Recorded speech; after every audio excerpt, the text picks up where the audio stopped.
प्रधानमंत्री नरेंद्र मोदी ने गोरखपुर की रैली में समाजवादी पार्टी की लाल टोपी पर हमला किया तो आम आदमी पार्टी सांसद संजय सिंह ने एक और फोटो ट्वीट कर दी है प्रधानमंत्री की। है संजय जी, आप एक और बयान का जवाब एक आप फोटो से दे रहे हैं। देखिए, मैं तो दोनों लोगों की टोपी दिखाना चाहता हूँ। ये हमारे आदरणीय प्रधानमंत्री जी हैं और ये हमारे आदित्यनाथ जी हैं। दोनों की टोपी का रंग देख लीजिए आप। कोई गलत कह रहा हूँ तो बताइए आप। ये दोनों की टोपी का रंग है जिसमें दोनों लोगों ने लाल टोपी पहन रखी है। इनको क्या आपत्ति है लाल टोपी से, आप बताइए। ये है प्रधानमंत्री की लाल टोपी, इसको देखिए आप। मैंने इसको भी ट्वीट किया है। तो मुझे लगता है कि लाल रंग का जहां तक प्रश्न है, लाल रंग तो क्रांति का प्रतीक है। पूरी दुनिया में क्रांति करने वाले लोगों ने लाल रंग लेके क्रांति की और हमारे देश के लाल किले के लिए भी रेड फोर्ट कहा जाता है, लाल किला कहा जाता है, जहां से हमारे प्रधानमंत्री जी भाषण देते हैं। तो मुझे तो डर है कि कहीं अगली बार उसका नाम बदल के काला किला ना कर दें, तो हम लोगों को 15 अगस्त को भाषण काला किला पे सुनने जाना पड़ेगा। मुझे लगता है बुनियादी मुद्दा उत्तर प्रदेश में क्या है उस पर बात करनी चाहिए। बुनियादी मुद्दा है 25 लाख नौजवानों को टीईटी की परीक्षा में पेपर लीक होने की वजह से उनकी जिंदगी बर्बाद हो गई। उनको नौकरियां नहीं मिल रही है, नौजवानों को, किसान को फसल का दाम नहीं मिल रहा है, माताओं बहनों को सुरक्षा नहीं मिल रही, व्यापारियों का रोजगार बढ़ रहा है।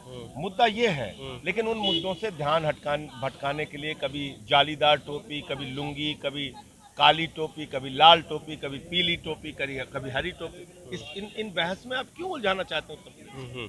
लेकिन सवाल ये भी उठ रहा था कि प्रधानमंत्री ने हमला किया था समाजवादी पार्टी और उनकी लाल टोपी पर। जवाब जो है आप मुझे एक चीज बताइए कि क्या प्रधानमंत्री का ऑफिशियल हैंडल वो किसी पार्टी का हैंडल है?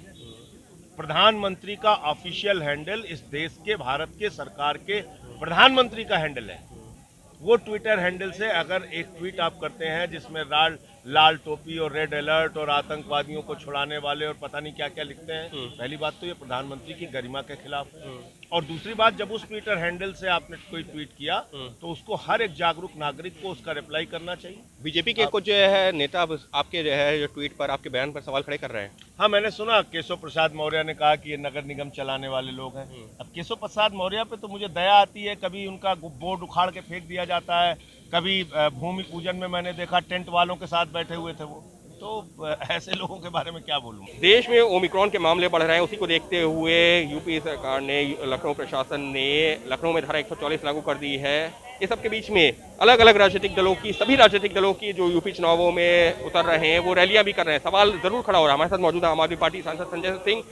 ये भी जो यूपी चुनावों में ताल ठोक रहे हैं इनकी पार्टी। संजय जी, धारा 144 लागू हो गई है, कोरोना के मामले बढ़ रहे हैं, लेकिन रैलियां तो आप सब लोग कर रहे हैं। देखिए, आज तो आदित्यनाथ जी खुद शायद मथुरा में हैं, तो कल प्रधानमंत्री जी गोरखपुर में थे। तो अगर ऐसी बात है, ऐसा संकट आने का संकेत है, तो प्रधानमंत्री और मुख्यमंत्री को पहले नज़ीर पेश करनी चाहिए। मुझे लगता है कि ये दोहरा मापदंड नहीं होना चाहिए कि अपनी पार्टी के लिए और खुद के लिए तो हम रैलियां करेंगे, सभाएं करेंगे, बड़े बड़े भाषण देंगे, और दूसरी पार्टियों पर रोक लगाने के लिए हम धारा 144 लगाएंगे। ये दोहरा मापदंड नहीं होना चाहिए। अगर आप कोई फैसला ले रहे हैं तो उसका पालन स्वयं में मुख्यमंत्री और प्रधानमंत्री को पहले करना चाहिए। तो आप लोग मानते हैं कि अब क्योंकि जिस तरीके से ओमिक्रॉन का खतरा बढ़ रहा है, सभी राजनीतिक दलों को इस ओर सचेत होना चाहिए, जागरूक होना चाहिए? उसमें संवेदनशीलता सबको दिखाने की आवश्यकता है। मैं उस पर कोई सवाल खड़ा नहीं कर रहा हूँ। मैं तो ये कह रहा हूँ कि अगर चिकित्सकों की कोई राय है, इस प्रकार का संकट आप देख रहे हैं, उसके लिए कोई कदम उठाने की ज़रूरत है, तो सबसे राय बातचीत करके कदम उठाइए। लेकिन वो कदम रस्म अदायगी का नहीं होना चाहिए, उसका पालन होना चाहिए। यानी साफ तौर पर आम आदमी पार्टी सांसद संजय सिंह का कहना है कि अगर कोई फैसला लिया जा रहा है तो वो सभी पर लागू होना चाहिए, सिर्फ रस्म अदायगी के लिए नहीं होना चाहिए। और इसकी जिम्मेदारी खुद केंद्र सरकार और यूपी सरकार की भी बनती है। अगर आदेश जारी हो रहा है तो उस पर अमल हो और वो अमल सब करें। Ankit Gupta, ABP news, Delhi.